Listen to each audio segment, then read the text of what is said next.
This is going to be the notes section for 5.1, which is trig identities.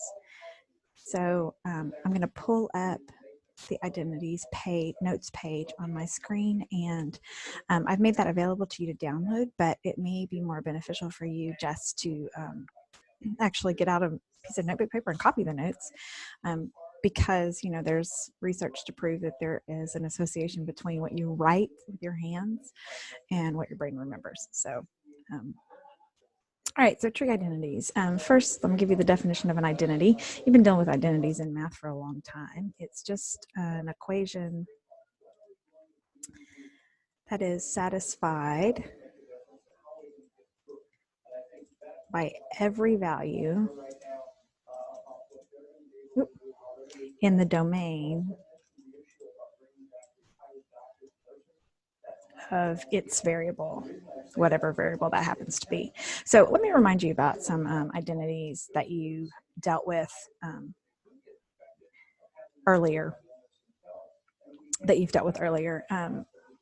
if you remember, the addition identity is, let's see, addition identity would be x plus 0 equals x. Because no matter what you plug in for x, at the end, it's going to equal itself. So if x equals 3, then 3 plus 0 equals 3, and 3 equals 3. The identity,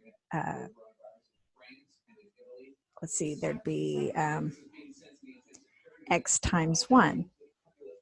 That's the identity property of multiplication, because x times 1 is x. So again, if x is 3, 3 times 1 equals 3. So 3 equals 3. So that's really what an identity is. So with that said, these are the first of the trig identities. These you will need to memorize. There are some other identities that we'll also use that don't need to be memorized, but these need to be memorized. They'll be on the test, although we don't know how the test is going to be administered, but more than likely it'll be in a locked down browser online. I don't have any of that information yet, I'm just assuming, but in the past these have needed to be memorized. So I'm assuming that they still will need to be, because they'll probably put a time limit on it and you won't have enough time to look them up. There are so many identities. So just like we did up here where we plugged in x equals 3, if we were to plug in, let's say pi over 2, if I were to plug in cotangent of pi over 2 equals 1 over tangent pi over 2, then I'm going to end up with the same result on each side. That's what an identity actually means. Some of these you already knew. The reciprocal identities we're already aware of. The quotient identities, tangent is sine over cosine, and cotangent is the same thing flipped over. So some of these you're already aware of. And then there's the Pythagorean identities. These could be made by drawing out the unit circle and drawing the triangle. And you could see that sine's, using Pythagorean identity, that sine squared, which is the y value plus cosine squared, which is the x value. So those would be the two legs of a right triangle, equals the radius squared, which would be 1. So you can see where these things come from. And these come from the same thing that they've just been, the other identities have been used and put in their place, and they've been little algebra done to make the identities. So these are the trig identities. There's the even odd identities. If you remember what we talked about not too long ago about even and odd functions, that an even function is one that can be folded on the y-axis. And so the cosine wave is an even identity, and that's because if you folded it on the y-axis, it would be symmetrical. Pretend that's a good drawing. And the sine wave is what we call odd, because it has rotational symmetry in that it can be turned over, and it's the same right side up as it is upside down. So those are where the even and odd identities come from. All right, so let me show you how you're going to use these identities. We start out real slow and easy. So they give us, if tangent of theta is -5/3 and theta is in quadrant 2, they want you to find each function value. Now, we could go back and we could draw the triangle on the coordinate grid, and we could put the numbers in and we could find all of the function values that way. But they want us to actually use the trig identities to do it instead. So that's what we're going to do. So when you do this, what you want to do is you want to find a trig identity that relates the trig functions that are in question. So I've got tangent and I need secant. So if I go back up and look, I have a Pythagorean identity that relates tangent and secant. Tangent squared of theta plus 1 equals secant squared theta.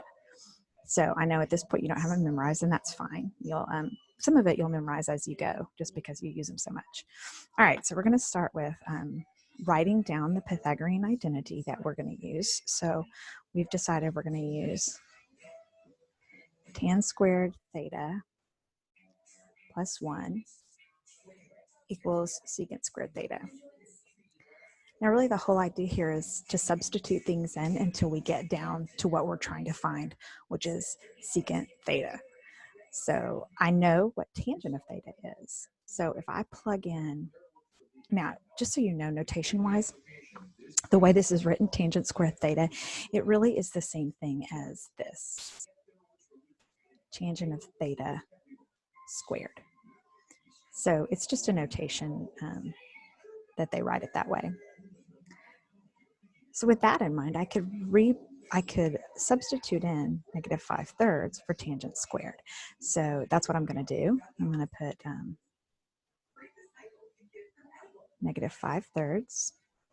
I'm just substituting in because I know that that's what tangent of theta is, squared plus 1 equals secant squared theta. And now at this point, it just becomes a little bit of arithmetic. I'm going to go ahead and square that. Don't forget, when you square a negative number, it becomes positive. So that makes this 25/9 plus, I'm going to make 1 9/9. That way I have a common denominator and I can go ahead and add that. And that gives me, go ahead and add those things together and you get 34/9 is secant squared theta. But we don't want secant squared theta, we want just secant. So we're going to go ahead and take the square root of both sides. And let's see, 34 is not a perfect square, but 9 is, so I can do 34/3. I would need to break down the 34. However, 34, if I, in my head, just break it down into 17 and 2, 17 is prime, so it doesn't go any further than that. So that's what secant theta equals. Now, don't forget, when you take a square root, you have both a positive and a negative answer. But this tells me that I am in quadrant 2. So if you recall, all students take calculus in quadrant 2. The only things that are positive would be sine and sine's buddy cosecant, which means that secant should be negative. All right. So now we're going to do the same thing, but this time we are looking for sine of theta. So again, we can go back up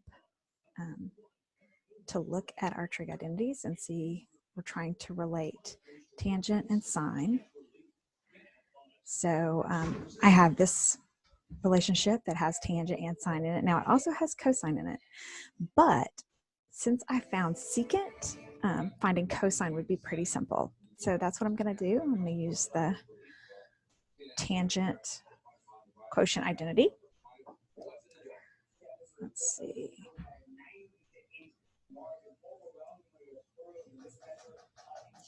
All right, so I'm using tangent theta equals sine theta over cosine theta, or y over x, remember. All right, so before I plug anything in, I'm going to go ahead and see if I can clear out this fraction and use my secant information. So I'm doing cosine theta to cancel that on both sides. And I now have cosine theta tangent theta equals sine theta. All right, well, cosine is the same thing as 1 over secant. Now, the only reason I would replace that is because I happen to know what secant is, because I solved that earlier. So cosine is the same thing as 1 over secant theta, tangent theta, equals sine theta. And now I'm going to plug in any information that I happen to know. And this time I know secant is, so secant theta is negative square root 34 over 3, which means 1 over secant theta is that same thing flipped over. That's just the reciprocal. So I'm going to take this and flip it over. So negative 3 over square root 34. Now, I know that that would need to be rationalized, and in a minute I'll do that, but I want to simplify everything first because I may save myself a little bit of time and trouble. All right. Okay, so at this point I just plugged in what I knew. I knew tangent was 5 over 3, so I plugged that where tangent is. And I knew secant, so I did 1 over secant, which just flips this whole thing over. All right, so now I can cancel my 3's. I can cancel these 2 3's. My negative becomes positive, and I have 5 over square root 34, which when you rationalize becomes 5 square root 34 over 34. And that's what sine theta equals. All right. So now moving to the next cotangent of negative theta. Now, because what I have here is tangent of theta, not negative theta, I need to fix that first. So we'll use our even odd identities to do that. So first I'll use this, cotangent negative theta equals negative cotangent theta. And then now that I know sine and secant, I can probably use cotangent theta as cosine over sine. So those are the two I'm going to use. But first we'll do this one to get us a positive theta. All right.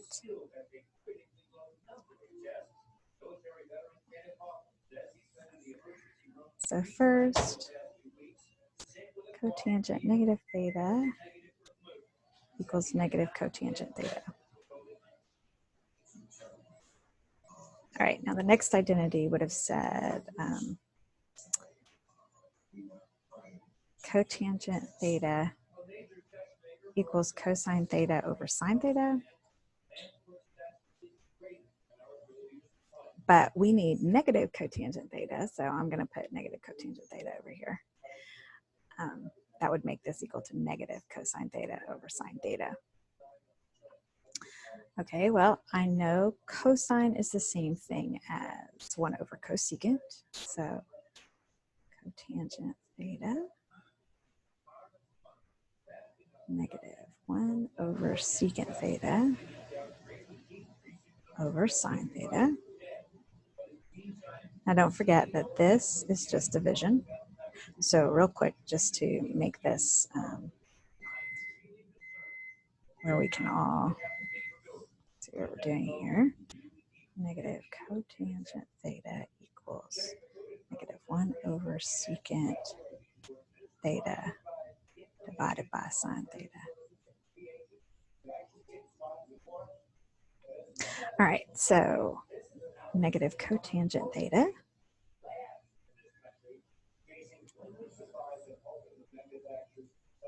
I'm going to go ahead and keep switch flip and plug in at the same time. So I already know what negative 1 over secant theta is. This is secant theta.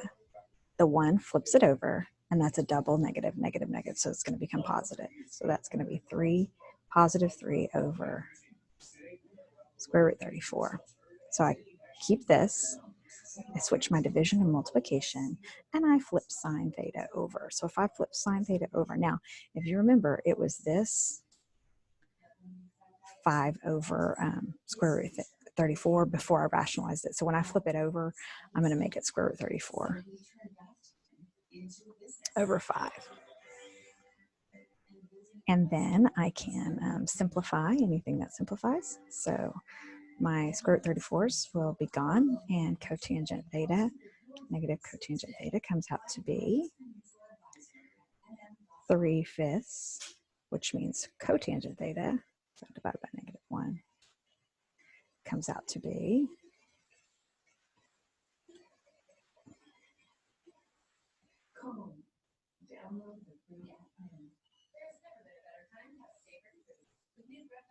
which makes perfect sense because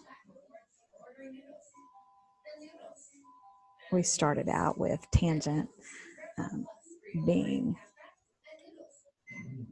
start out with tangent being -5/3.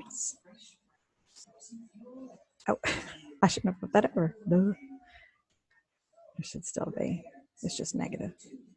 So it's -3/5.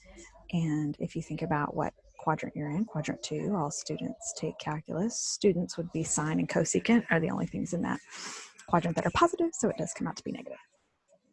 All right, so I gave you 3 other problems to do right here, extra practice that if you would like to go ahead and do those before you get on MyLabs Plus and work the problems there, I would, I'm going to put a separate video on with those answers for these 3 problems right here. So you can see the instructions. You're just looking for sine theta in this one and in this one. And in this one, it says find all of the remaining trig functions. And you can find them from the coordinate grid and drawing on the circle, but we want to find them using identities. Using identities is kind of like a puzzle, and the more you practice, the better you get. So I encourage you to go ahead and practice.